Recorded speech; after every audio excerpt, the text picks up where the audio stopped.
성경 말씀 신약 349쪽 디도서 2장 3절에서 5절입니다.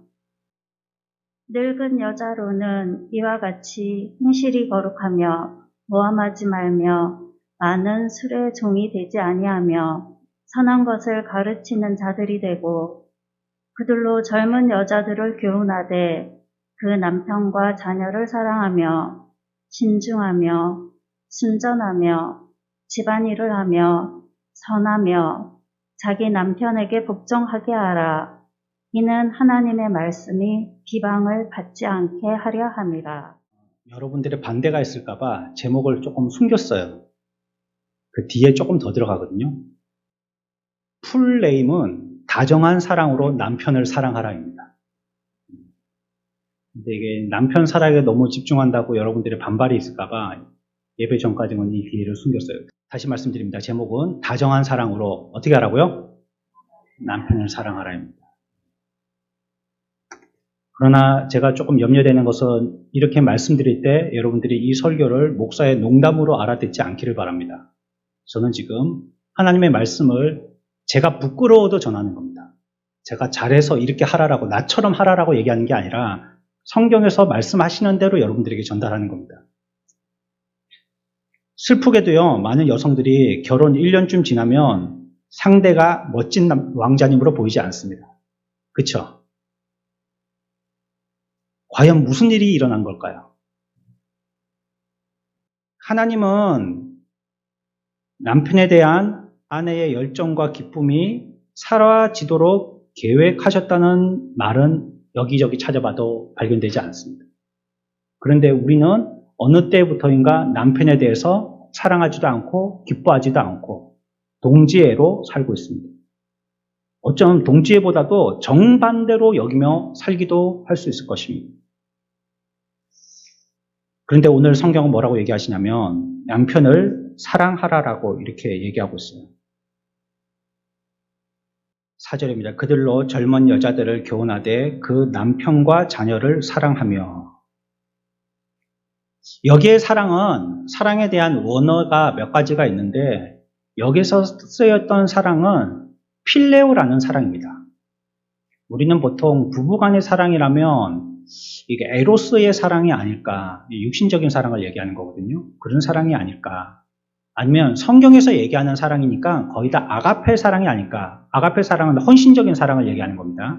그런 사랑이 아닐까 추측하는데 공교롭게도 아내가 남편들을 사랑하라 할 때의 사랑은 에로스나 아가페가 아니고 필레오의 사랑이에요. 필레오의 사랑은 어떤 사랑이냐면 친구들 간의 우정의 사랑을 얘기합니다. 우정. 이 사랑은 그래서 열정과 친밀감으로 하는 사랑, 이런 것들을 얘기하는 겁니다. 그런 사랑으로 아내들은 남편을 사랑하라는 것입니다. 아가페의 사랑은요, 자기가 헌신하고요, 돌아올 것을 기대하지 않고 하는 사랑이에요. 뭔가 보답 없는 사랑. 해줘도 이거 보나마나 없어지면 없어지지 나에게 돌아오지 않을 것이라고 예상하고 아예 하는 사랑이에요. 그게 아가페의 사랑이에요. 하지만 바울은요, 남편의 아내에 대한 사랑을 묘사할 때요, 아가페라는 사랑을 쓰지 않는다는 거예요. 아내와 관련되어 있는 명령을 전달할 때요, 아가페라는 용어를 단 한 번도 안 썼습니다.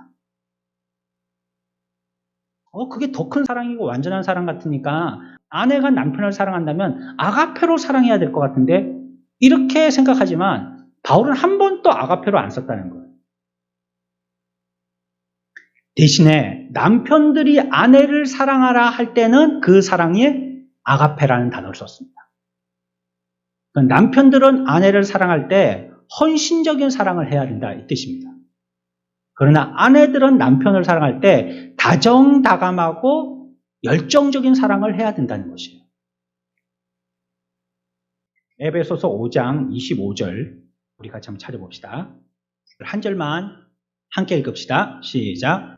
남편들아 아내 사랑하기를 그리스도께서 교회를 사랑하시고 그 교회를 위하여 자신을 주신 같이 하라. 아멘. 여기서 아내를 사랑하기를 이라고 얘기하고 있죠. 여기에 들어가는 헬라어가 뭐라고요?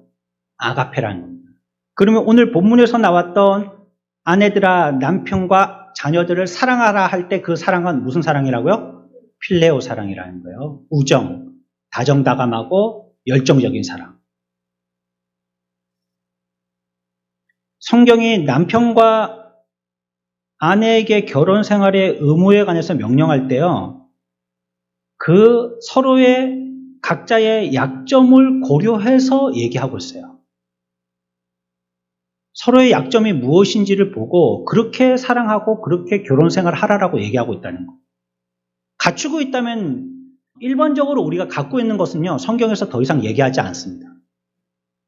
우리가 자연적으로 뭐 성경에서 숨 쉬어라 이런 얘기하고 있는 데가 있나요? 없거든요. 그건 자연적으로 하는 거거든요. 살기 위해 발부둥 쳐라. 그런 것도 자동적으로 되는 거거든요. 뭐 돈 많이 벌어라, 뭐 행복하라. 이건 뭐 우리가 본능적으로 그렇게 하려고 하는 거거든요. 그러니까 그런 거는 얘기를 잘 안 해요. 가만 놔둬도 저절로 그렇게 할 테니까. 근데 우리가 잘 안 하고 못 하는 게 있단 말이에요. 그럴 때는 하라고 합니다. 그러니까 아내가 남편을 사랑할 때 이렇게 못하면 그렇게 하라라고 얘기하는 거예요.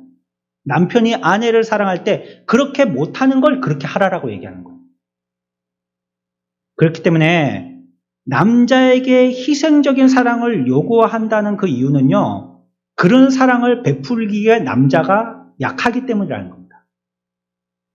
또 여자에게 다정다감한 사랑을 요구하는 이유는요, 그런 사랑을 베푸는데 여자들이 약하기 때문이라는 거예요. 그래서 그런 사랑을 하라라고 얘기하고 있습니다. 여성들은 남편에게 애정이나 사랑이나 존경이 없이도요, 남편을 위해서 빨래할 수 있어요. 평생 원수처럼 여기지만 들어가서 그 남편의 와이셔츠를 빨고 다림질 할 수 있어요. 저번에 어디서 나오더라? 딱 지금 죽음이 좋다고.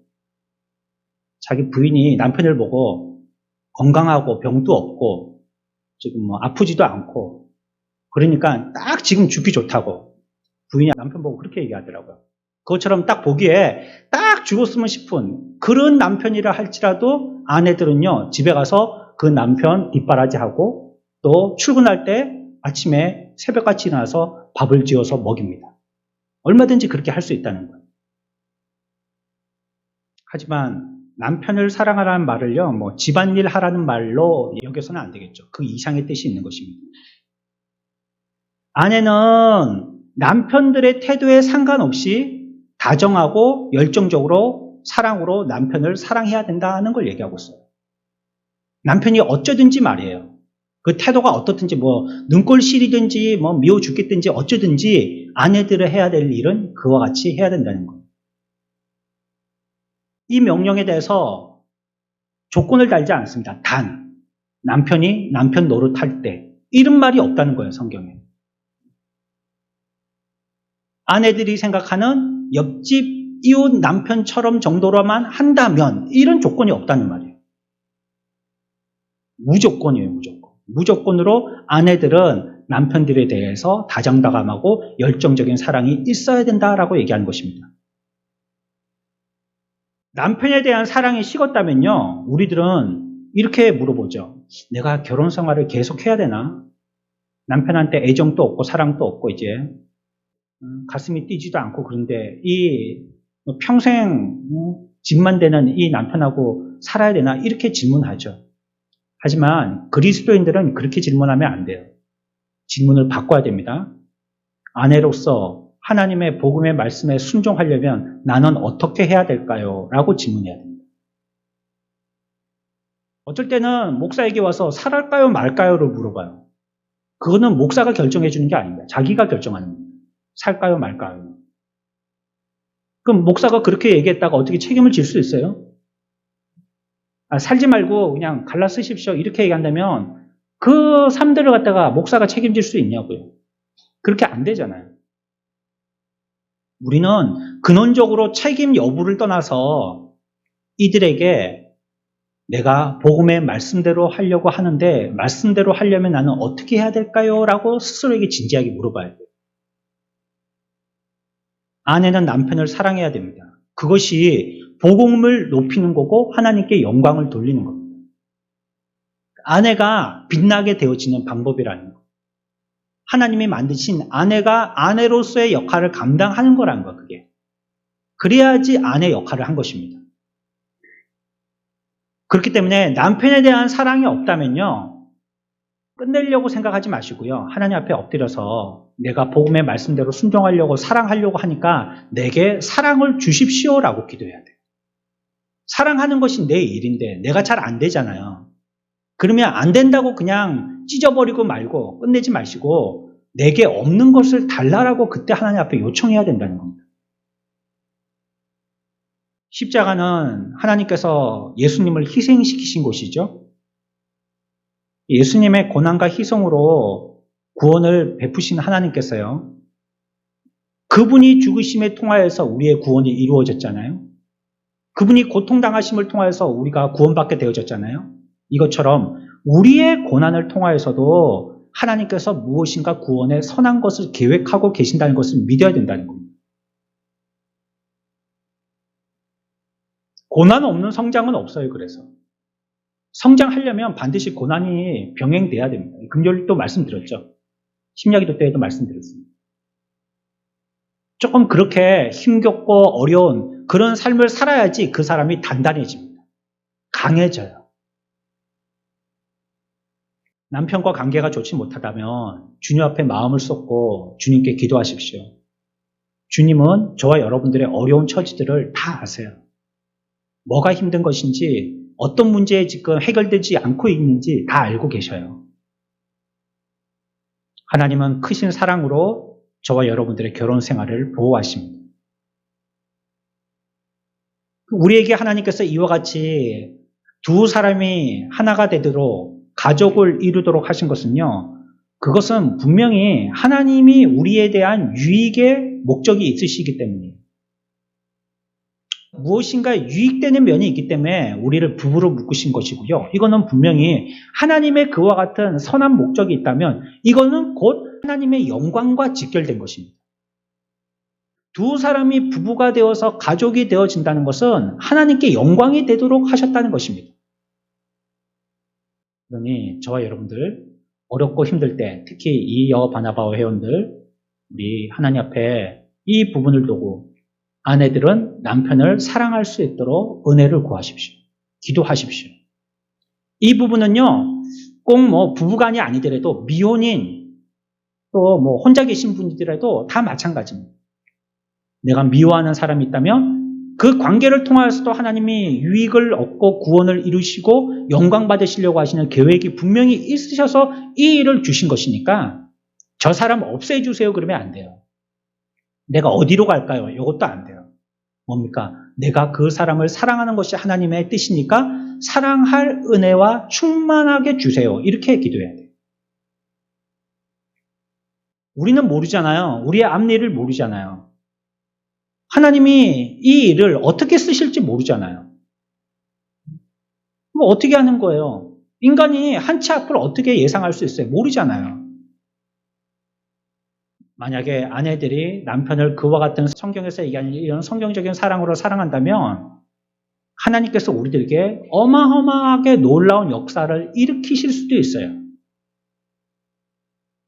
내가 바울의 아내가 될 수도 있다는 뜻입니다. 놀라운 역사를 일으키실 수 있다는 거예요.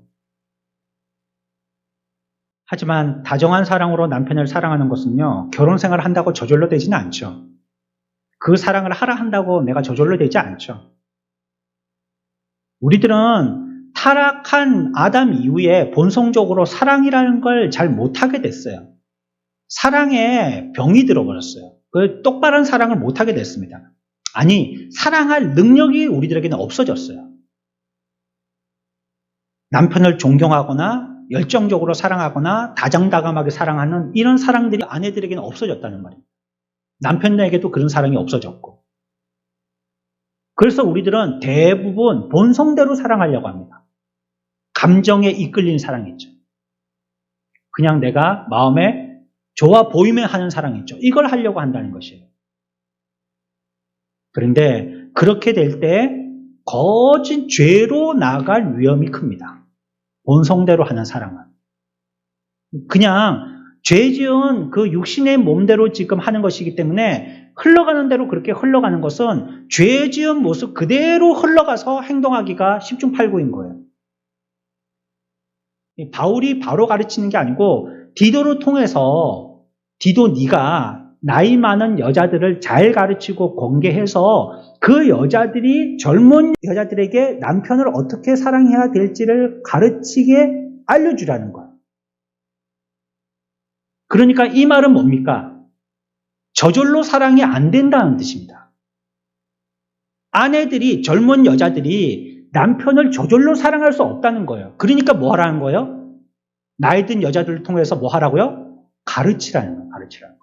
안 가르치면 어떻게 해야 될지 모르니까 그냥 본성적으로 아담 이후에 그런 어떤 본능적인 사랑, 이 사랑만을 하게 되니까 바른 하나님이 원하신 뜻대로의 사랑을 못 하게 되니까 그 사랑을 하게 하려면 가르치라는 거예요.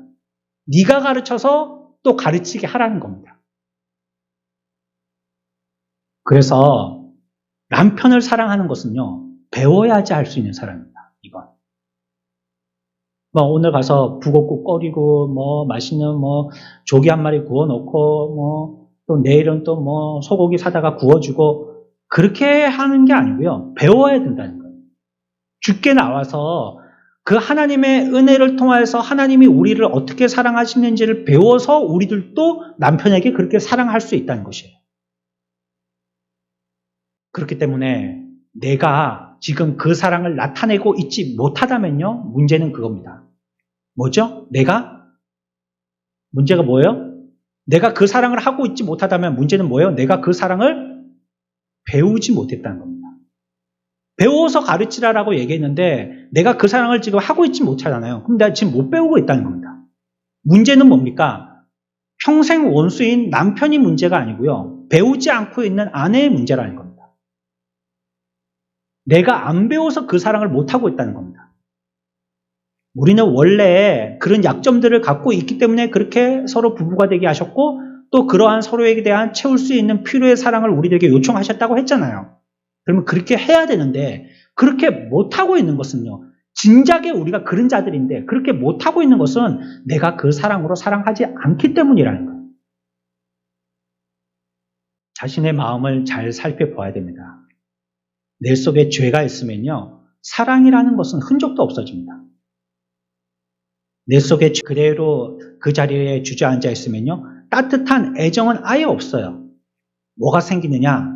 분노, 원망, 비난, 못난 구석, 이기심, 두려움, 게으름 이런 것들만 내 속에서 나옵니다. 남편 볼 때. 탁 어째버렸으면 좋겠다. 이런 마음이 든다든지 저녁에 화장실 간 척 하다가 막 배 일부러 푹 한번 밟아버리고 막 그런 마음이 든다는 거.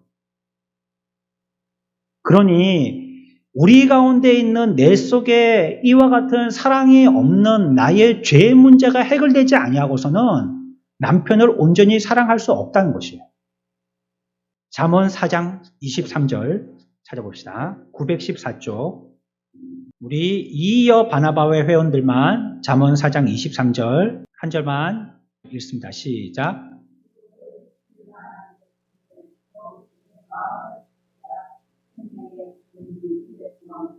아멘.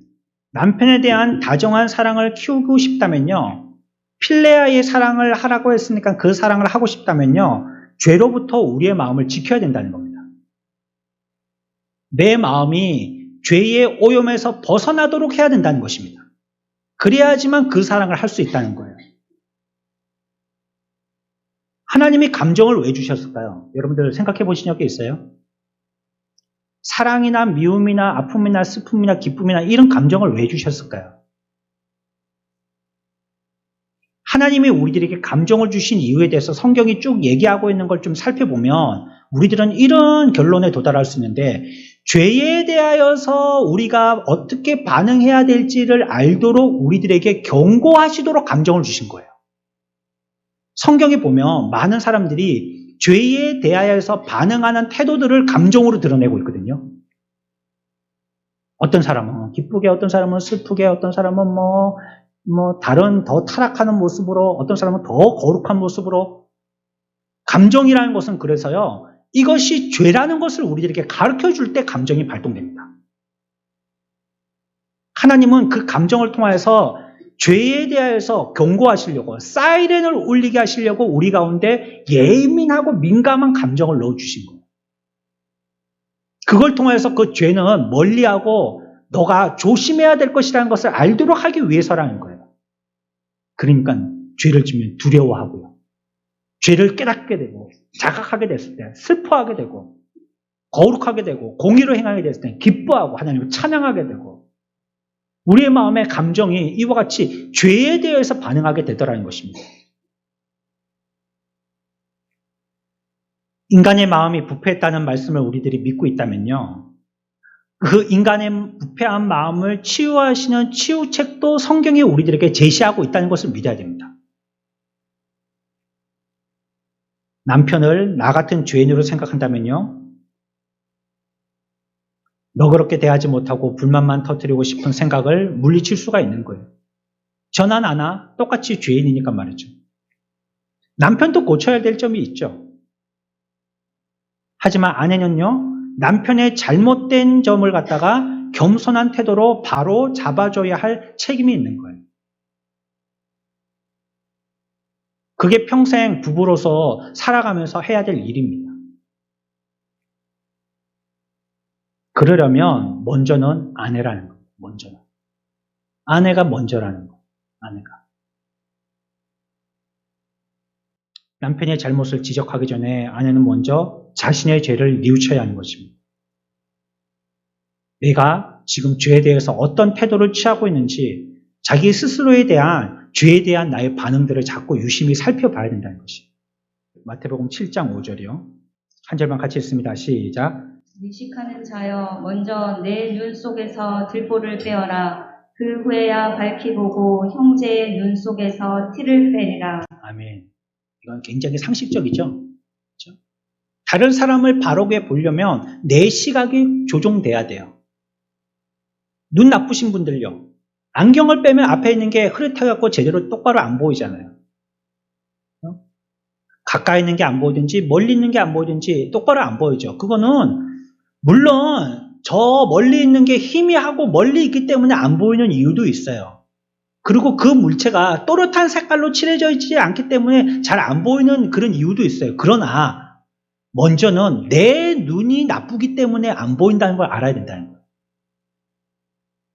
내 눈의 시력을 수정하지 않고서는 어떤 것들을 본다 할지라도 다 흐릿하게 볼 수밖에 없어요. 정확하게 못 본다는 겁니다. 그러니 먼저 네 눈 속에 있는 들보를 빼라는 거예요. 내가 그래야지만 바른 사랑을 할 수 있는 사람이에요. 남편을 고치기 전에 아내가 먼저 죄 속에 자기를 슬퍼하고 회개하고 돌이키게 되어질 때에 비로소 남편을 사랑할 수 있다는 뜻입니다. 이게 좀 여러분들에게 잔인하게 들리는지는 모르겠지만 하나님은요. 남편의 죄로 인한 약점, 심지어는 습관까지도 꼭 아내에게 맞도록 설계해서 여러분들과 결혼하게 하신 겁니다.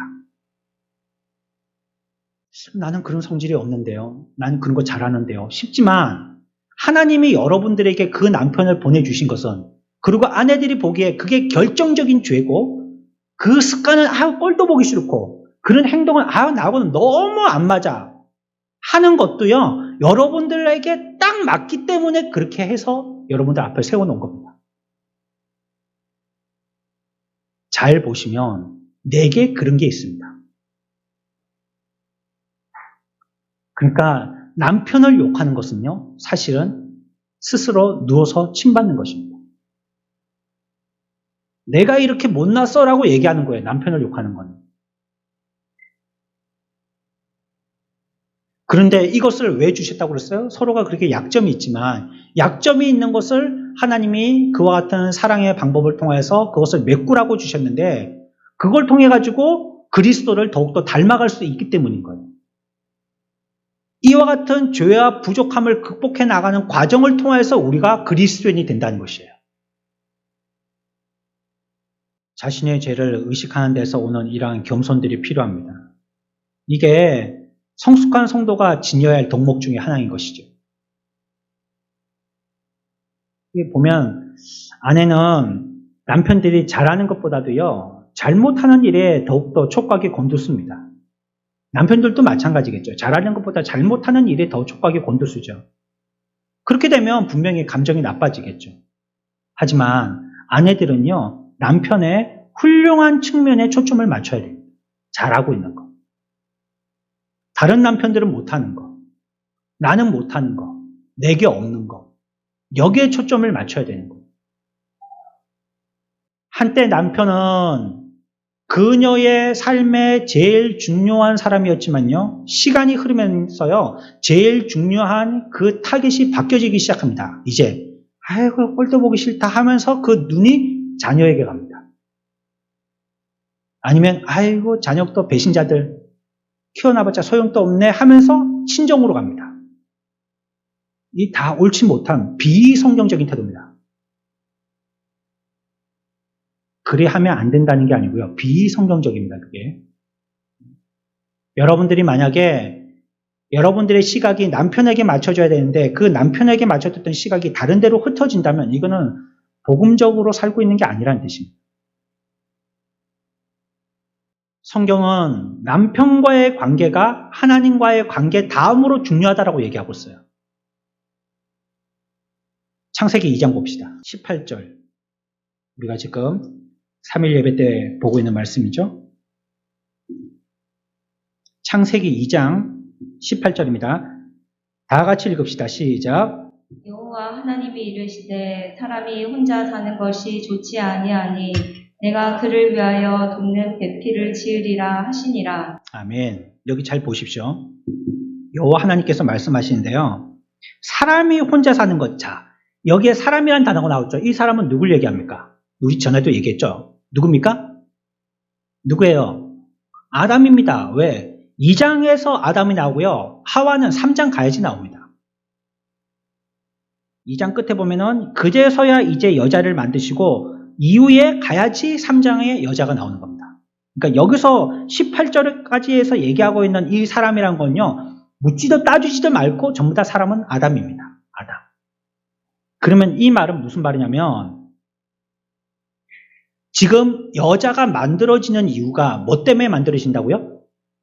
돕는 배필로라 했죠. 여러분들 잘 알고 있는 말씀이죠. 여자가 만들어진 건 돕는 배필로 만들어진 겁니다. 그러면 누구를 돕느냐는 거래요. 누구요?